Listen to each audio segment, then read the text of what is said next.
Qué privilegio nos da el Señor de un domingo más estar con vida y como siempre decimos, si hay vida hay propósito.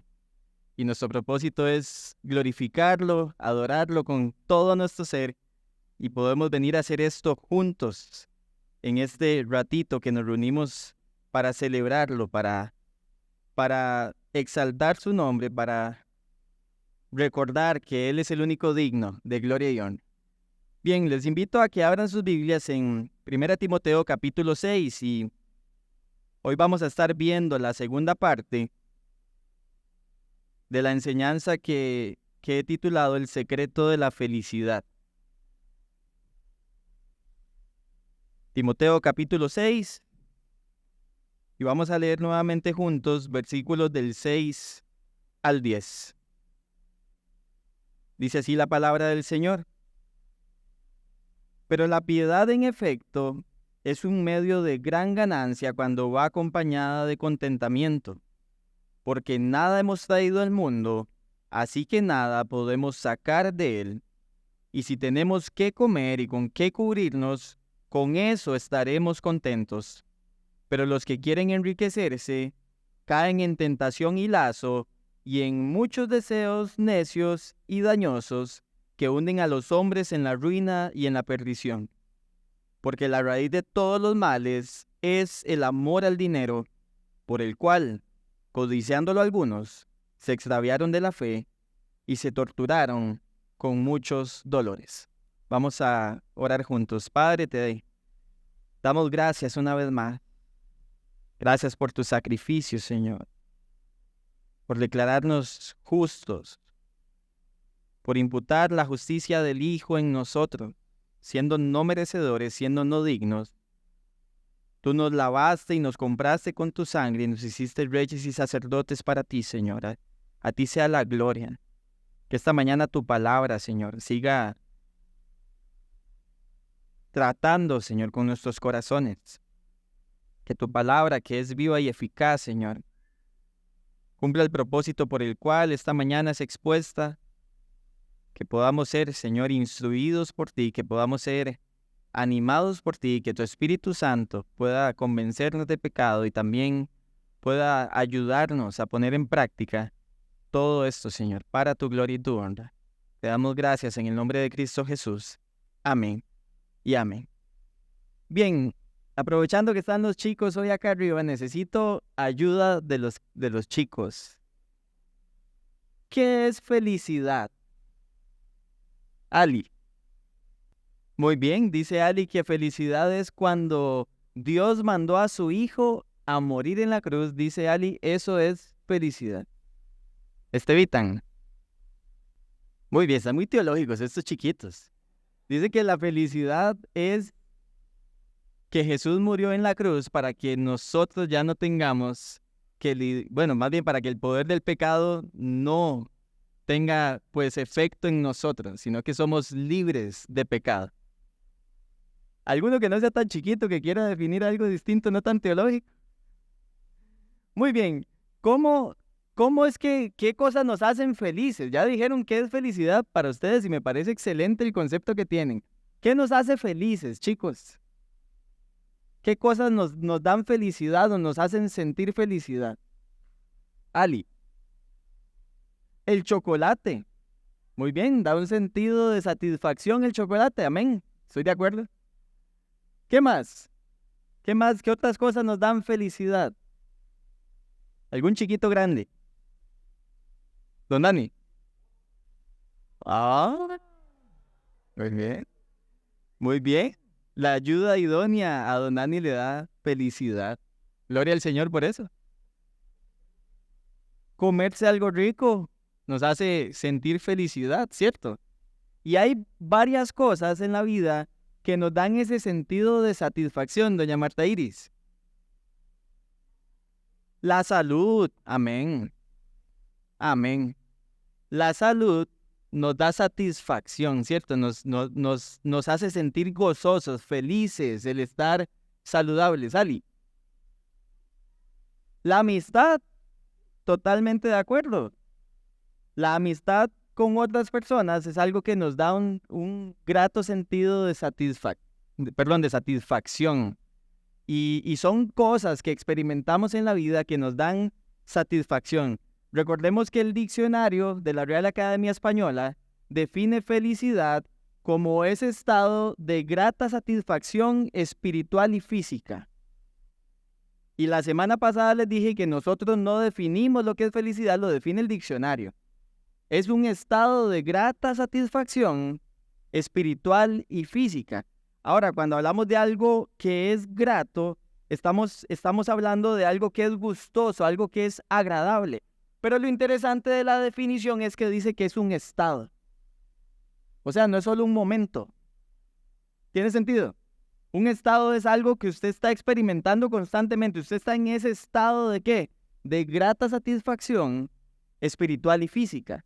Quiere decir que felicidad no solamente son pequeños momentos en los que experimentamos algún tipo de satisfacción, porque hay satisfacción que es pasajera, ¿cierto? La hemos experimentado. Algo que por un momento nos dio satisfacción y después se volvió amargo. Entonces no era verdadera felicidad.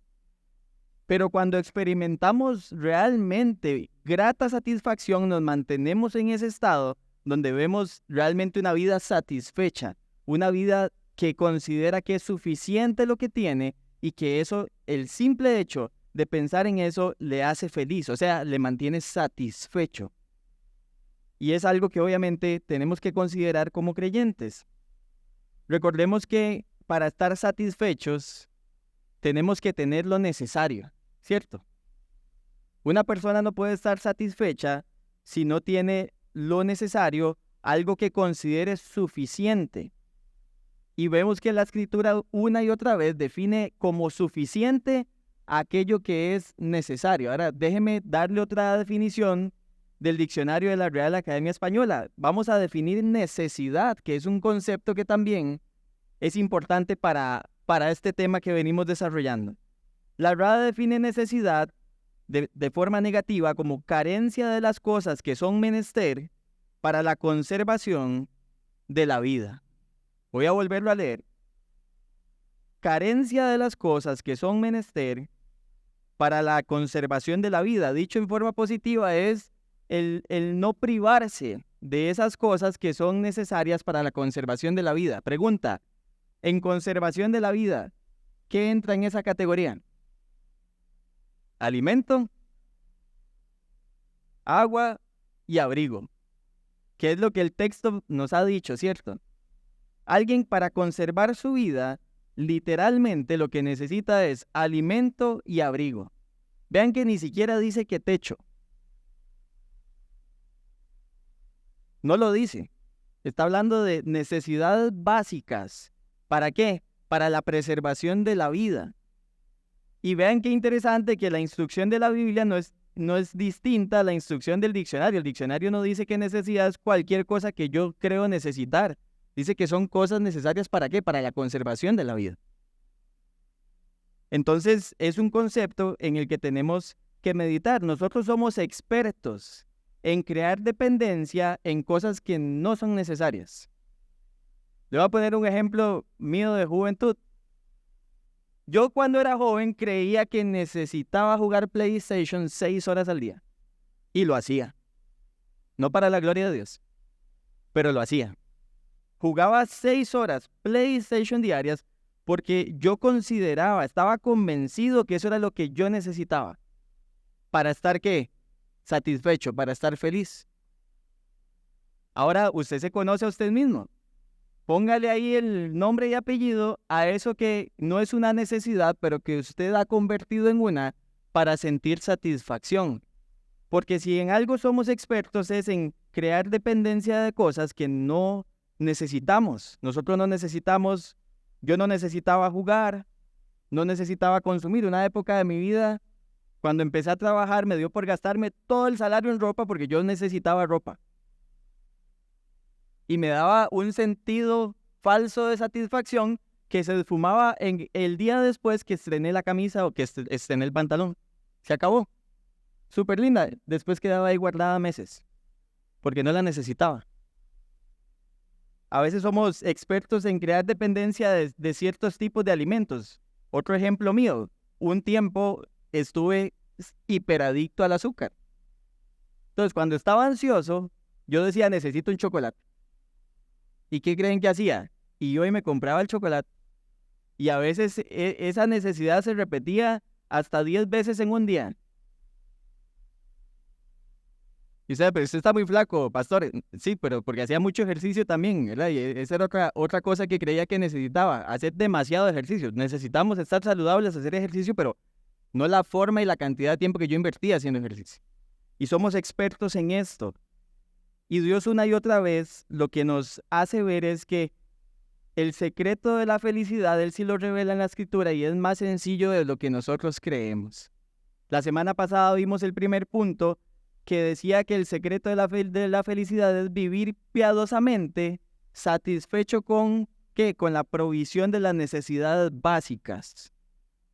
Ahora, quiero nada más mencionar dos aspectos importantes de esa definición. Vea que dice vivir piadosamente. El secreto para estar feliz no es solamente contentarse con el alimento y vestido del que nos está hablando el texto. El secreto para estar feliz es vivir piadosamente, satisfecho con el alimento y abrigo. Eso cambia las cosas, porque hay una implicación. Mi vida tiene que estar centrada en Cristo. Mi devoción tiene que ser para Cristo. Mis afectos tienen que ser para Cristo. Mi obediencia le tiene que pertenecer a Cristo. Y entonces, cuando yo esté viviendo a la luz de lo que Cristo dice y obedeciendo lo que Cristo dice, yo soy una persona que tengo la capacidad de estar satisfecha con la provisión básica. Porque si nosotros no vivimos una vida piadosa, hermanos, nunca vamos a experimentar verdadera satisfacción en Cristo. Porque si Cristo no es nuestro todo, ¿qué lo va a hacer? Aquellas cosas que consumimos que nos dan un falso sentido de satisfacción. Aquellas cosas que el mundo nos ha vendido como necesidades cuando son deseos. Y déjeme abrir un paréntesis.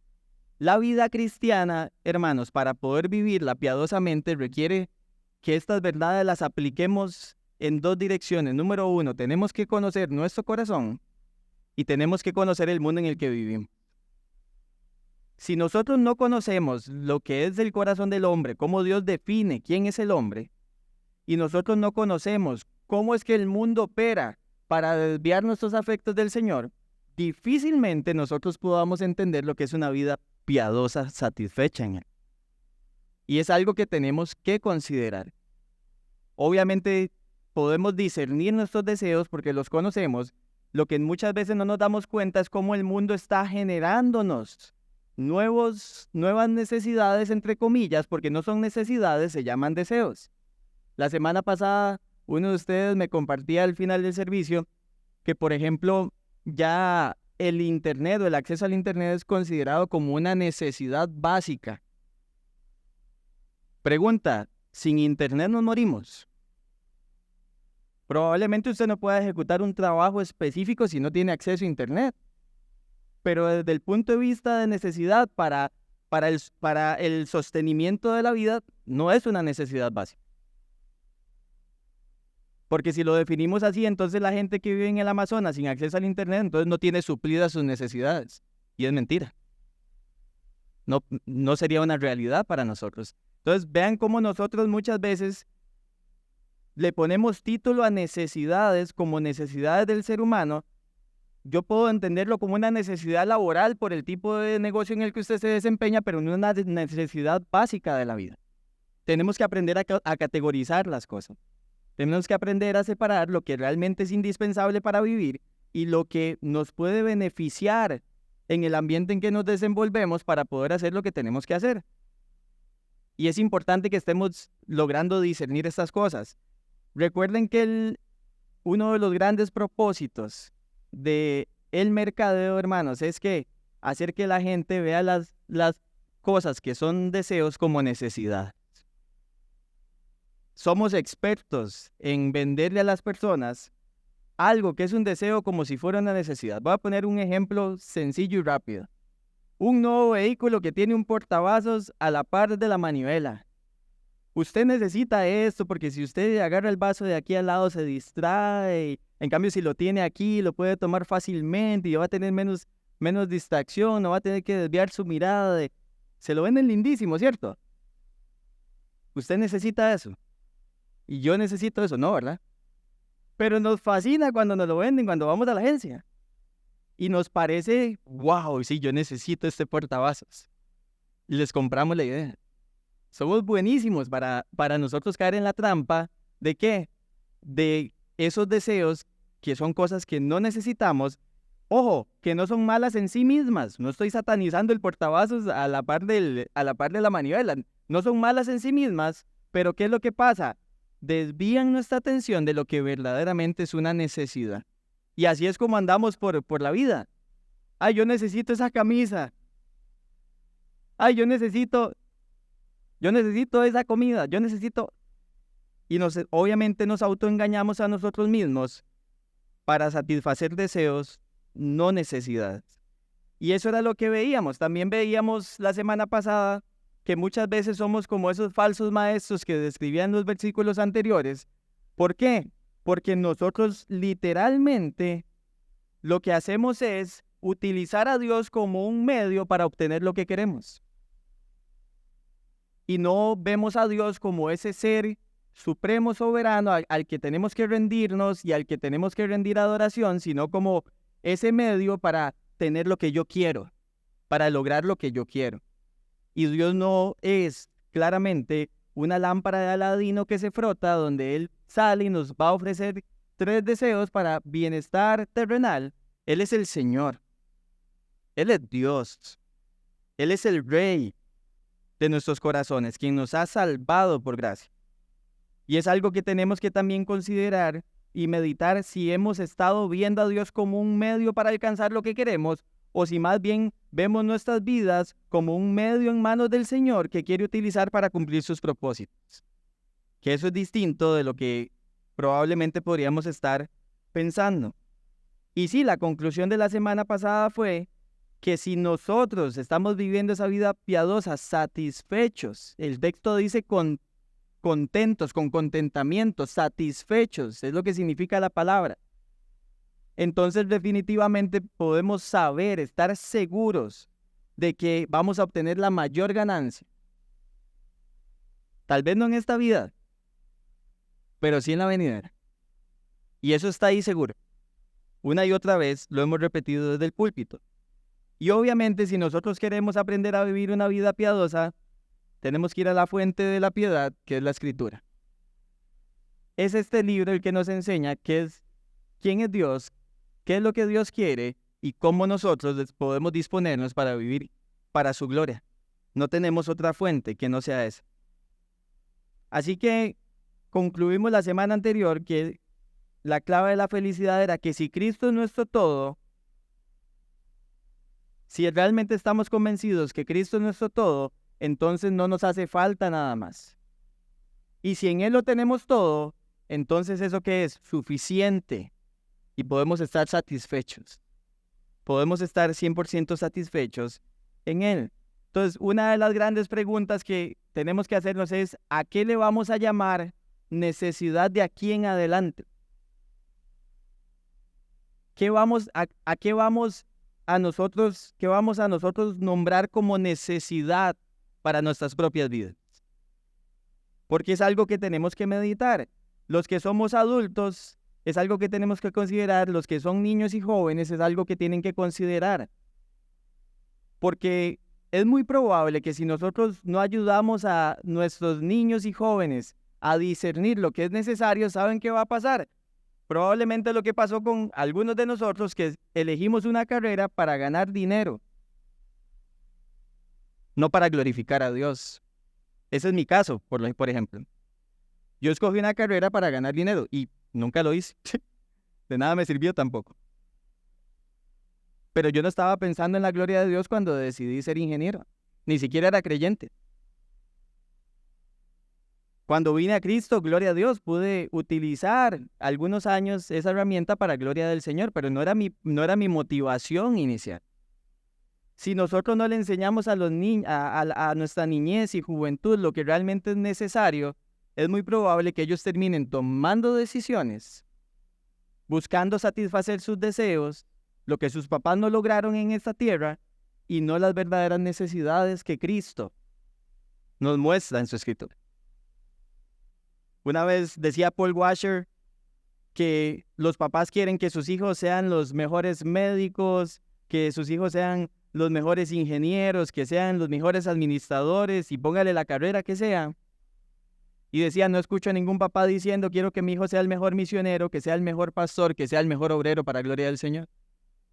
Siquiera nos preguntamos si en mi caso, por ejemplo, si Dios quiere que Gabriel en algún momento le sirva antes que una profesión, por ejemplo. Y son consideraciones que para nosotros ni siquiera son una posibilidad hoy en día por el concepto de necesidad que tenemos.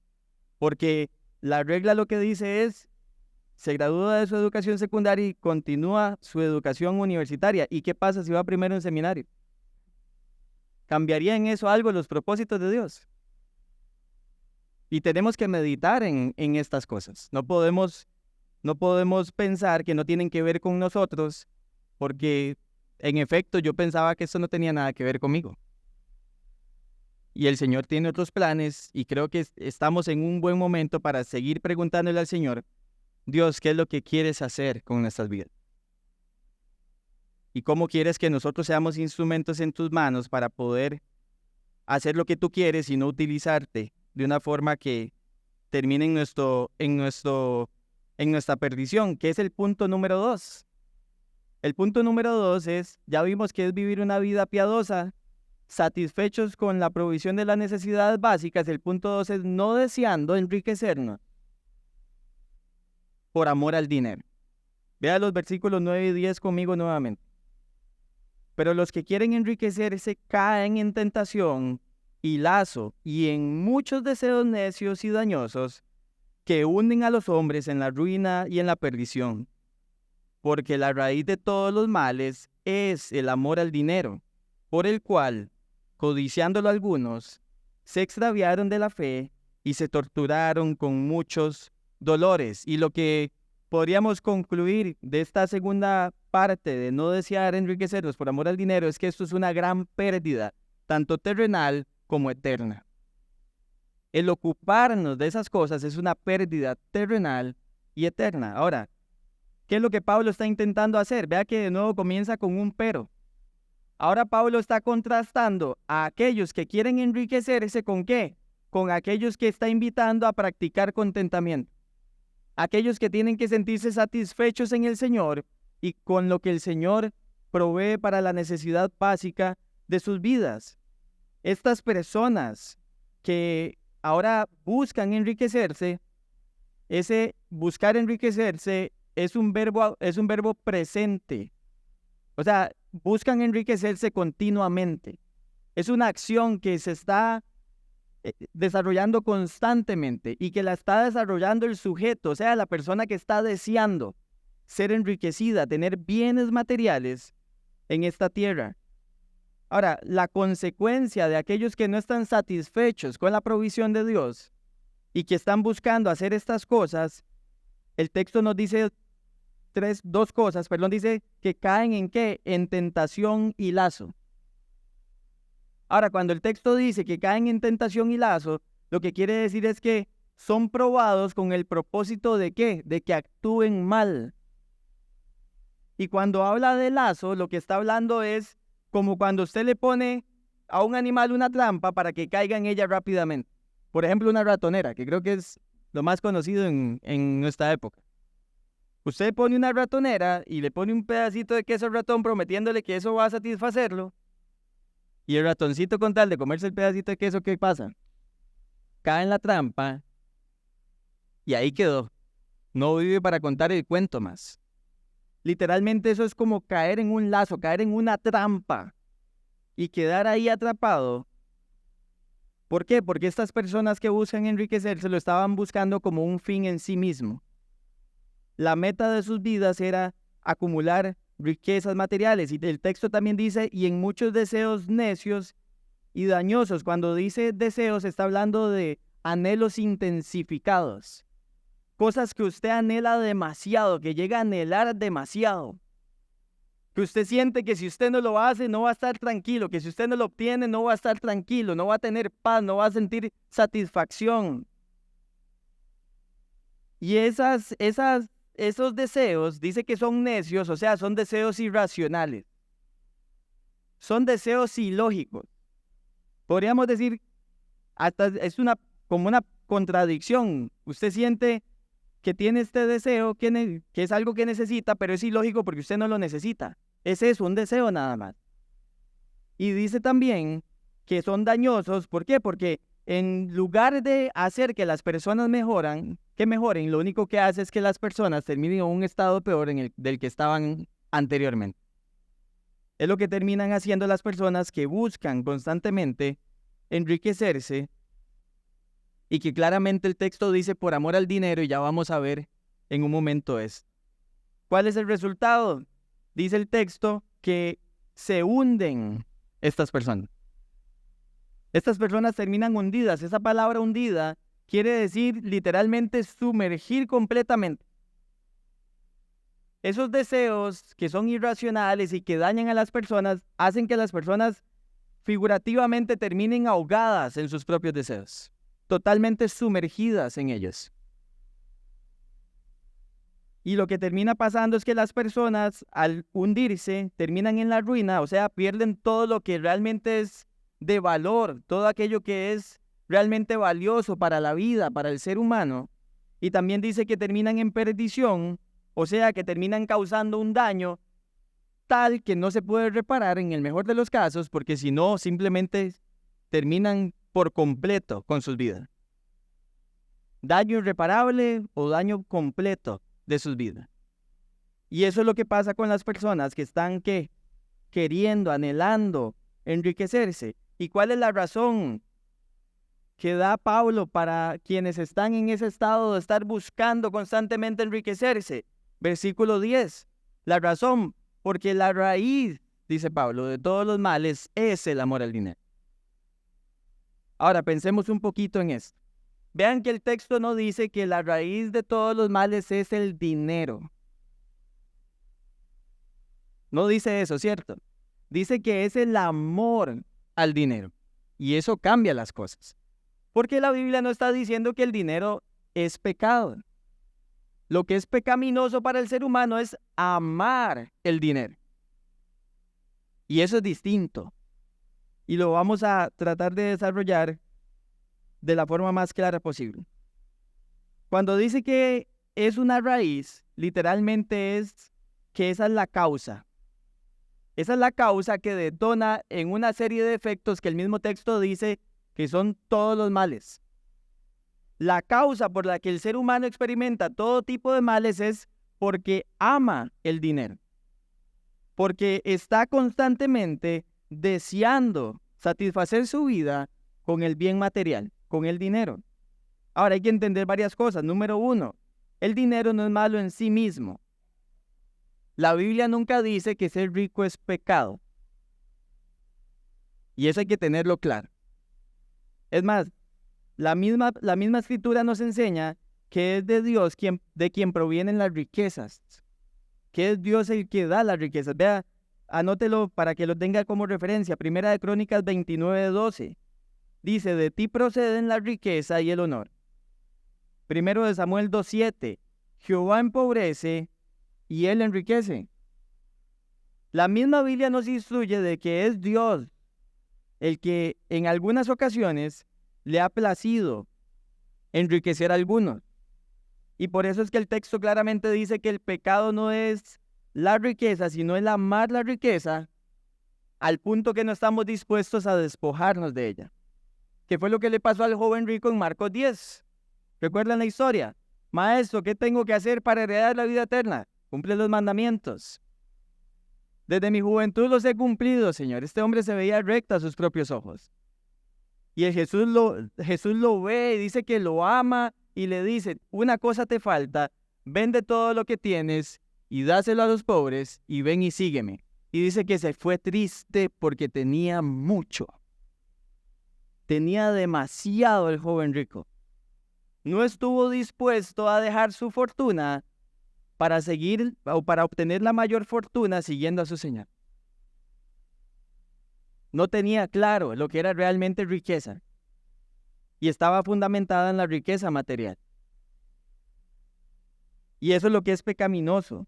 Por eso es que la Biblia dice que es difícil que un rico entre en el reino de los cielos. No dice que es imposible, pero dice que es difícil. Porque normalmente quien tiene las riquezas no siente una necesidad real de Dios. Porque cree que depende de lo que tiene en sus propios recursos, en sus propias manos. Le es difícil creer o pensar que esos recursos le fueron dados para despojarse de ellos y compartirlos con los demás, sino para disfrutarlos solo él mismo, para su propio beneficio y también para su propia perdición. Y por eso es que es difícil para estas personas esto. Número 2, no solo no es malo en sí mismo, sino que el dinero es un don de Dios. Hombres como Abraham, Isaac, Jacob, José, el mismo Job, David, Salomón, y podríamos seguir la lista, fueron ¿qué? Enriquecidos por el Señor. Fueron personas que tuvieron riqueza. Y por supuesto que lo vemos como un don de Dios. El mismo pueblo de Israel tuvo esa experiencia, pero recibió una advertencia. Vaya conmigo a Deuteronomio capítulo 8. Deuteronomio capítulo 8. Versículo 11 en adelante. Deuteronomio 8, 11 al 18 dice así. Este es Dios hablándole al pueblo de Israel a punto de entrar a conquistar la tierra prometida. Cuídate de no olvidar al Señor tu Dios, dejando de guardar sus mandamientos, sus ordenanzas y sus estatutos que yo te ordeno hoy. No sea que cuando hayas comido y te hayas saciado, y hayas construido buenas casas y habitado en ellas, y cuando tus vacas y tus ovejas se multipliquen, y tu plata y oro se multipliquen, y todo lo que tengas se multiplique, entonces tu corazón se enorgullezca y te olvides del Señor tu Dios que te sacó de la tierra de Egipto, de la casa de servidumbre. Él te condujo a través de inmenso y terrible desierto, con sus serpientes abrasadoras y escorpiones, tierra sedienta donde no había agua. Él sacó para ti agua de la roca del pedernal. En el desierto te alimentó con el maná que tus padres no habían conocido para humillarte y probarte y para finalmente hacerte bien. No sea que digas en tu corazón, mi poder y la fuerza de mi mano me han producido esta riqueza. Pero acuérdate del Señor tu Dios, porque Él es el que te da poder para hacer riquezas, a fin de confirmar su pacto, el cual juró a tus padres, como en este día. Vean que el mismo Señor le da una advertencia contundente al pueblo de Israel, que no se olviden cuando vean esa abundancia y estén saciados, de olvidarse quién los enriqueció, de olvidarse de dónde vino el sustento, quién fue el que proveyó y por qué proveyó estas cosas. Y es algo que nosotros tenemos que considerar, porque sí, el dinero es don de Dios, pero nunca es un don para no tener una vida piadosa y bondadosa, como el texto nos los va a sugerir más adelante. En tercer lugar, el dinero no es lo que nos da seguridad. Si volvemos a Timoteo 6, 1 Timoteo 6, vamos de nuevo ahí, 1 Timoteo 6, vea lo que dice versículo 17 al 19, y les voy a leer desde Nueva Traducción Viviente, porque creo que lo dice de una forma más clara. Dice, enséñales a los ricos de este mundo que no sean orgullosos ni que confíen en su dinero, el cual es tan inestable, o sea, no hay seguridad en él. Deberían depositar su confianza en Dios, quien nos da en abundancia todo lo que necesitamos para que lo disfrutemos. Diles que usen el dinero para hacer el bien. Deberían ser ricos en buenas acciones, generosos con los que pasan necesidad y estar siempre dispuestos a compartir con otros. De esa manera, al hacer esto, acumularán su tesoro como un buen fundamento para el futuro, a fin de poder experimentar lo que es la vida verdadera. El mismo Pablo, versículos después del texto que estamos analizando, le dice: Timoteo, haz que esta gente no ponga su seguridad en la riqueza. Es inestable. Haz que estas personas entiendan, Timoteo, que tienen que ser ricos en buenas obras, que tienen que ser bondadosos, que lo que ellos han recibido no es para sí mismos, sino ¿para qué? Para compartirlo con otros. Y sí, pueden disfrutar de la bondad de Dios. El versículo 17 claramente dice: quien nos da en abundancia todo lo que ¿qué? Necesitamos para que lo disfrutemos. Vea que no dice que nos da todo lo que deseamos, dice todo lo que necesitamos para que lo disfrutemos. Probablemente en sus Biblias dice que el cual nos da abundantemente todas las cosas. Ese todas las cosas tiene que ver con ¿qué? Con necesidades. Y una y otra vez la instrucción es: el dinero no es un medio para tener seguridad, y el dinero es para bendecir a los demás, para dar generosamente, no para que nosotros tengamos un falso sentido de seguridad. Y eso nos da una advertencia a nosotros. La forma en que nosotros utilizamos nuestro dinero habla mucho de nuestra madurez espiritual. Escuche bien eso. La forma en que usted y yo utilizamos nuestro dinero habla mucho de nuestra madurez espiritual. El cómo invertimos, el cómo gastamos lo que Dios ha puesto en nuestras manos es un recordatorio de eso. ¿Sabe por qué? Porque nosotros no somos dueños de las cosas, somos mayordomos. Cuando yo gasto las cosas de una forma incorrecta, quiere decir que probablemente me falta madurez, porque no estoy pensando que lo que tengo no es mío. Al contrario, estoy pensando que lo que tengo es mío. Y no que soy mayordomo de ello. Y que tengo que administrarlo bien. Y son cosas que obviamente el texto nos ayuda a advertirnos. Una vez que dice esto, que el amor al dinero, ya entendimos que el dinero no es malo, queda claro. Ahora sí, volvamos al texto. El amor al dinero, dice que es la raíz de ¿qué? Es la causa de todos los males. Cuando dice todos los males, literalmente todos los males, no es la única raíz de todos los males. Pero dígame, ¿qué no se ha hecho por amor al dinero en este mundo? ¿Qué guerra no se ha destapado por amor al dinero? Hemos sido capaces de cometer actos inmorales, deshonestos, hemos mentido, hemos robado, hemos asesinado. Los seres humanos hemos estado dispuestos a hacer de todo por amor al dinero, por querer tener más, por querer y querer, por anhelar y anhelar más y más y más. Eso se llama avaricia. Un afán desmedido por poseer. Y para ser avaro usted no necesita ser rico. El pobre también puede ser un gran avaro, porque todo el tiempo está deseando poseer y poseer y poseer cosas. Y el que nunca las obtenga no quiere decir que no es avaro, no es avaro porque todo el tiempo su corazón está deseando constantemente. Eso es lo que caracteriza a un avaro. Algunos avaros tienen, y su avaricia todavía se hace más evidente porque quieren para acumular y tener ahí guardados.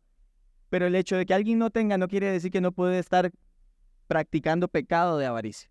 Lo puede estar practicando también.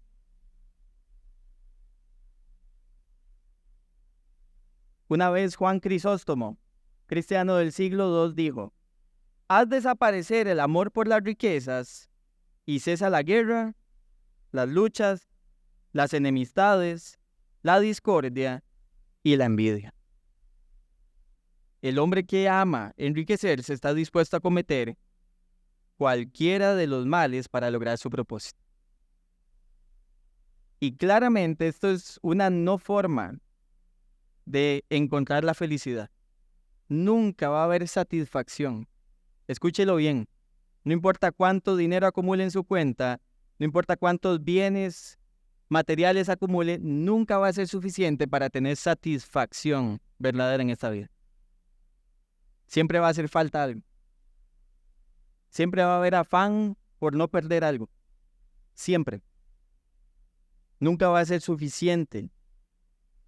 Y por supuesto que hay un resultado de amar el dinero. Si el amor es la causa, y sabemos que hay un efecto, quizá el efecto primario que resaltamos es la avaricia, pero el texto claramente dice que algunos, habiéndolo codiciado, se extraviaron de la fe y fueron traspasados de muchos dolores.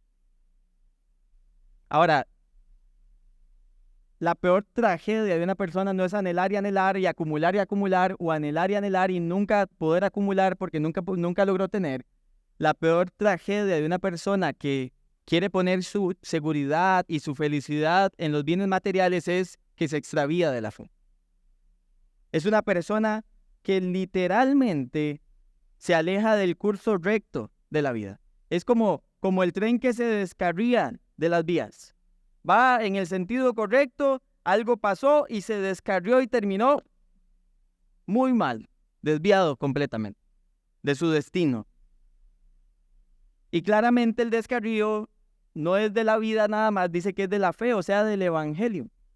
Es una persona que se descarría de la verdad por completo, por amar, por codiciar, por tener este fuerte deseo y poner demasiado esfuerzo en aquello que es solo material y que es pasajero.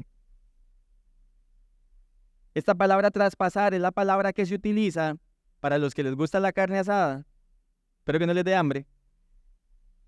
Es llamémosle pincho, ¿verdad? Que pasa de lado a lado la carne, para que usted la pueda poner ahí. Literalmente eso. O sea, es una persona que es traspasada de lado a lado de muchos dolores. Ustedes habrán leído historias. En internet hay 1000 historias de personas ricas que terminaron quitándose la vida porque no encontraron la felicidad en los bienes materiales. Déjeme leerle una de ellas. Decía este hombre: entre estos tormentos están la inquietud, el aburrimiento, la falta de satisfacción, la tristeza, la envidia. En el bolsillo de un rico que acababa de suicidarse se encontró la suma de $30,000 y una carta que decía en parte: he descubierto durante mi vida que los montones de dinero no dan la felicidad. Me quito la vida porque ya no puedo soportar más la soledad y el aburrimiento. Cuando era un obrero corriente en New York, yo era feliz. Ahora que poseo millones, me siento infinitamente triste y prefiero la muerte. La conclusión de un incrédulo: que el dinero no logró hacerlo feliz. Y probablemente encontrarían citas de filósofos no creyentes, de un montón de personas que dicen la felicidad no se encuentra en el dinero. Y no es algo que solamente la Biblia dice, también la sabiduría de este mundo lo ha llegado a determinar. Obviamente no todos, pero sí hay varios que no han llegado a concluir, y quiere decir que no es algo que está muy lejana. Tenemos casos en la Biblia de personas que fueron traspasadas de muchos dolores. Menciono solo 2. Acán, Josué 7. Tomó del anatema. Dios había pedido que tenían que destruir todo. ¿Saben qué tomó este hombre? Un manto y unas cuantas piezas de plata y oro. Poquito fue lo que tomó. En total eran como 3 kilos entre plata y oro y un manto. Eso le costó la derrota a Israel. Y eso después le costó la vida a él y a su familia. ¿Por qué? Por amor al dinero. No pudo seguir la instrucción y fue traspasado de muchos dolores. El mismo caso de Judas, que estuvo dispuesto a entregar a su Señor por 30 monedas de plata. Traspasado de muchos dolores. ¿Por qué? Porque tuvo por más el dinero que las riquezas eternas. Y creo que lo que claramente concluimos es que Dios no condena el tener bienes materiales si Él los provee por su gracia. Tampoco nos exige un voto de pobreza. No es lo que yo quiero decir aquí, y tampoco es lo que está queriendo decir Pablo. No es que hay que hacer un voto de pobreza, como muchos lo han sugerido en el pasado. Lo que sí está diciendo que condena es un deseo desmedido, irracional, por acumular riquezas, que obviamente surge de una insatisfacción. Y si una vida está insatisfecha es porque no está viviendo piadosamente. no puede practicar contentamiento. Pablo lo que concluye entonces es que tenemos que estar satisfechos con la piedad, con la provisión básica, y no deseando que enriquecernos de una forma equivocada, porque eso es una gran pérdida, tanto temporal como eterna. Ahora, cerramos con una aplicación de eso. La pregunta que hace el mundo: ¿quieres ser feliz? Esa es la pregunta en boga hoy. Todos quieren felicidad, queremos ser felices. Bueno, entonces tenemos que vivir piadosamente y estar satisfechos con lo que Dios nos da, aun cuando solo sea lo necesario, alimento y vestido. Eso es, en resumen, lo que Pablo dice, verdadero contentamiento. No hay otra cosa que se llame verdadero contentamiento que no es lo que la Escritura nos manda. Hay algunas preguntas que tenemos que hacernos. ¿Estamos recibiendo más de lo necesario? Bueno, y puede que el Señor nos esté queriendo dar más, amén. Pero una buena pregunta es si estamos sacrificando algo realmente esencial para obtener de más. Porque cuando obviamente nosotros hacemos sacrificios de las cosas que realmente son importantes, es una clara evidencia de que en nuestro corazón tal vez no hay una buena motivación. Y tenemos que meditar en esto. No estamos sacrificando nada de lo importante. Bueno, quiera Dios que ese sea nuestro caso. Entonces la pregunta es, ¿cómo estamos invirtiendo y administrando los recursos de más que estamos recibiendo? ¿Estamos siendo bondadosos? ¿Estamos compartiendo para las necesidades de los demás o estamos pensando en acumular y acumular para nuestros proyectos? Porque si esa fuera la motivación, es una clara evidencia también de que aunque no estamos sacrificando nada de lo importante, nuestro corazón tiene un deseo desmedido por la riqueza y no realmente por utilizar la riqueza para la gloria de Dios como Dios manda que se utilice. Y es algo también en lo que tenemos que meditar. Vaya conmigo a Proverbios 3. Y yo creo que Proverbios, con esta aplicación, nos va a ayudar a que podamos examinar el corazón y recordar lo que realmente la palabra de Dios nos instruye. Proverbios capítulo 3, versículos 13 y 14.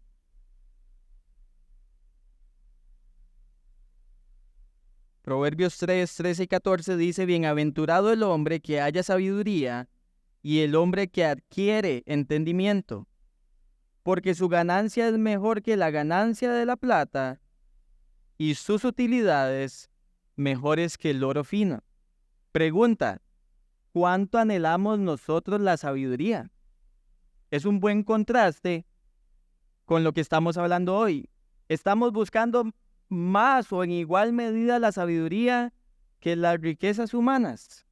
Invertimos igual tiempo en hacernos sabios que en enriquecernos y tener bienes materiales. Es un buen contraste. ¿Saben por qué? Porque si nuestra vida no es sabia, es una clara evidencia de que no hay temor de Dios.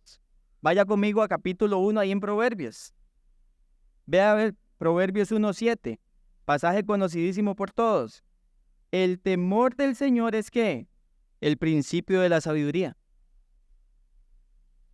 Una persona que no teme a Dios es una persona que no toma en cuenta lo que Dios dice y no hace lo que Dios dice. Temor de Dios podemos en muchas partes de la Escritura resumirlo en obediencia.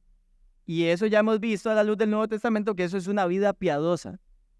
Entonces, una persona que no vive una vida piadosa es una persona que probablemente nunca va a llegar a ser sabia porque nunca va a buscar sabiduría. Lo que siempre va a estar buscando es riqueza material.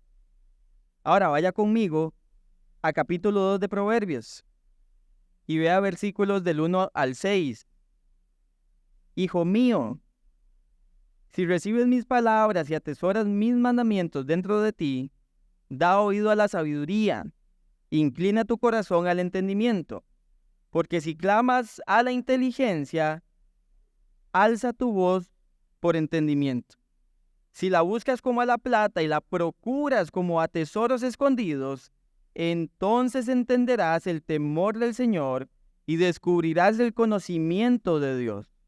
Porque el Señor da sabiduría, de su boca viene el conocimiento y la inteligencia. Vean de nuevo versículo 5. Si se busca, si se anhela, se desea como a la plata, como a los tesoros. Versículo 5. Entonces entenderás el temor del Señor y descubrirás el conocimiento de Dios. La pregunta es, ¿qué tanto anhelamos y deseamos ser hombres y mujeres sabios? ¿Qué tanto anhelamos ser hombres y mujeres temerosos de Dios versus lo que estamos dispuestos a hacer para generar unos cinquillos más? Que como bien decía versículo 7, nada hemos traído a este mundo y nada podemos sacarle. Y tenemos que meditar en estas cosas. Mateo 6, 19 al 21 nos recuerda claramente que nosotros no podemos, ¿qué? Servir a dos señores. Porque amaremos a uno, despreciaremos al otro. No se puede servir a Dios y a las riquezas. Es imposible. No podemos trabajar para ambos de igual forma, con igual lealtad. Siempre hay uno que va a reclamar nuestros afectos y nuestros deseos.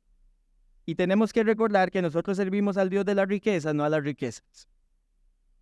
Es una realidad que tenemos que recordar. Vivimos para la gloria de Dios, no para nuestro enriquecimiento material.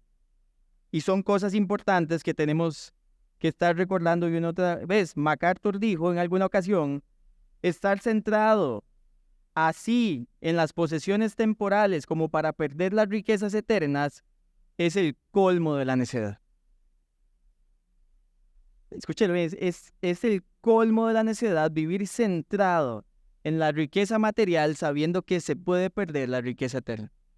Es el colmo de ella. Y termino con esta cita de Eclesiastés, capítulo 5, versículos 10 al 13. Y leo para ustedes desde Nueva Traducción Viviente nuevamente, Eclesiastés 5, 10 al 13. Los que aman el dinero nunca tendrán suficiente. Qué absurdo es pensar que las riquezas traen verdadera felicidad. Cuanto más tengas, más se te acercará la gente para ayudarte a gastarlo. Por lo tanto, ¿de qué sirven las riquezas? Quizás solo para ver cómo se escapan de las manos. La gente trabajadora siempre duerme bien, coma mucho o coma poco, pero los ricos rara vez tienen una buena noche de descanso. He notado otro gran problema bajo el sol. Acaparar riquezas perjudica al que ahorra. Se invierte dinero en negocios arriesgados que fracasan, y entonces todo se pierde. A fin de cuentas, no queda nada para dejarles a los hijos. Todos llegamos al final de nuestra vida tal como estábamos el día que nacimos, desnudos y con las manos vacías. No podemos llevarnos las riquezas al morir. Te dejo algunas otras cosas para meditar, porque esa es la futilidad de la vida. Lo que pasa debajo del sol. Te esfuerzas y te esfuerzas por el aquí y ahora, y muchos han terminado perdiéndolo todo. Al final, insatisfacción. Les dejo estos pensamientos para que puedan meditar en casa. Nuestro nivel de endeudamiento, hermanos, está totalmente relacionado con las cosas que deseamos. Difícilmente nos endeudamos por cosas que necesitamos realmente. Si usted se endeuda por un diario, yo lo entiendo. Pero su nivel de endeudamiento está relacionado totalmente ¿a qué? A su nivel de deseo. ¿Cuál es su nivel de endeudamiento? Ya esto es mayordomía. Meditar en cómo administramos los recursos. ¿Cuál es nuestro nivel de endeudamiento? Es una buena pregunta. Nuestra generosidad para con Dios y para con los demás nos deja ver mucho también de dónde está nuestro corazón. ¿Qué tan generosos somos con los demás? ¿Qué tan generosos somos para con Dios? ¿Cómo es que nosotros ponemos nuestros recursos a funcionar en el reino? Otro buen contraste es ver cómo están las cuentas en nuestro banco o en el registro de la propiedad versus cómo está nuestra intimidad con Dios. ¿Cuánto tiempo invertimos a solas con Dios? ¿Y cuánto tiempo invertimos en las gestiones que nos demandan los negocios de la vida? Igual es la relación con los demás, los que tienen familia. ¿Cuánto tiempo nos relacionamos con la familia versus cuánto tiempo invertimos en las ocupaciones diarias? Son buenas preguntas que tenemos que hacernos. ¿Por qué? Porque vivimos en una sociedad que ha invertido los roles. El ser humano fue creado, sí, para trabajar y que el trabajo fuera un medio para vivir. Pero hoy los seres humanos más bien viven para trabajar. Se invirtió el rol. El trabajo es un medio para vivir, pero vivimos para trabajar. No hay tiempo para otra cosa que no sea trabajar y trabajar y trabajar. Y por supuesto eso es un desbalance que no es bíblico. Otra buena pregunta es si nosotros sustituimos a las personas por cosas. ¿Qué tan importante para nosotros es tener cosas versus relacionarnos con las personas? Porque no relacionarnos con otros es una clara evidencia de que tal vez no queremos invertir nuestro tiempo en eso, nos importa más generar para otras cosas. Y tenemos que meditar en esto, hermanos. Son cosas que el Señor hoy nos está invitando a pensar. Y termino de nuevo. Vivir piadosamente satisfechos. Vivir piadosamente satisfechos. ¿Contentos con qué? Con lo que el Señor provee para nuestra necesidad básica. Eso es una gran ganancia. No deseando, hermano. No deseando enriquecernos por amor al dinero, porque eso es una gran pérdida temporal y eterna. Y quiera el Señor que en serio Cristo, ahora que estamos cerca a celebrar su nacimiento, quiera el Señor que realmente Cristo, hermanos, sea nuestro todo. Porque si Él es nuestro todo, vamos a estar satisfechos en esta vida. Y si estamos satisfechos, podemos entonces estar seguros de que nada nos va a faltar si lo único que seguimos haciendo en la vida es vivir para su gloria y no ver nada más. Padre, te queremos dar gracias por tu palabra. Queremos darte gracias por recordarnos que el secreto de la felicidad, Señor, no se encuentra en nosotros mismos, no se encuentra en los bienes materiales, no se encuentra en las riquezas, no se encuentra, Señor, en una fuente de meditación distinta, Señor, a la que tu palabra hoy nos provee. Hoy tú nos instruyes para que recordemos que el secreto de la felicidad es vivir piadosamente, vivir en sumisión a ti. Hombres y mujeres, niños y jóvenes dispuestos a rendirnos por completo a ti, a escuchar tu palabra y ponerla en práctica, Señor. Hombres y mujeres hacedores de la palabra y no solo oidores, engañándose a sí mismos. Señor, enséñanos a vivir piadosamente, a estar dispuestos a vivir piadosamente, viendo cómo hay contentamiento en ver la provisión necesaria diaria en nuestras mesas. La provisión necesaria diaria, Señor, para cubrir nuestros cuerpos. La provisión necesaria diaria, Señor, para glorificarte y honrarte y recordar que todo viene de tu buena mano. Padre, si hay avaricia en nuestros corazones, perdónanos. Si hay insatisfacción, perdónanos por no estar satisfechos en ti. Y ayúdanos a realmente conocerte y experimentar que tú eres suficiente para nuestras vidas, que en ti podemos estar satisfechos y plenos, Padre. Permite que estas palabras que has revelado en tu palabra calen en lo profundo de nuestro corazón, Señor, y nos transformen.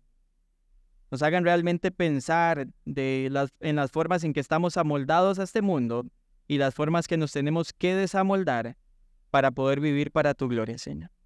Y te damos gracias por todo esto en Cristo Jesús. Amén y amén.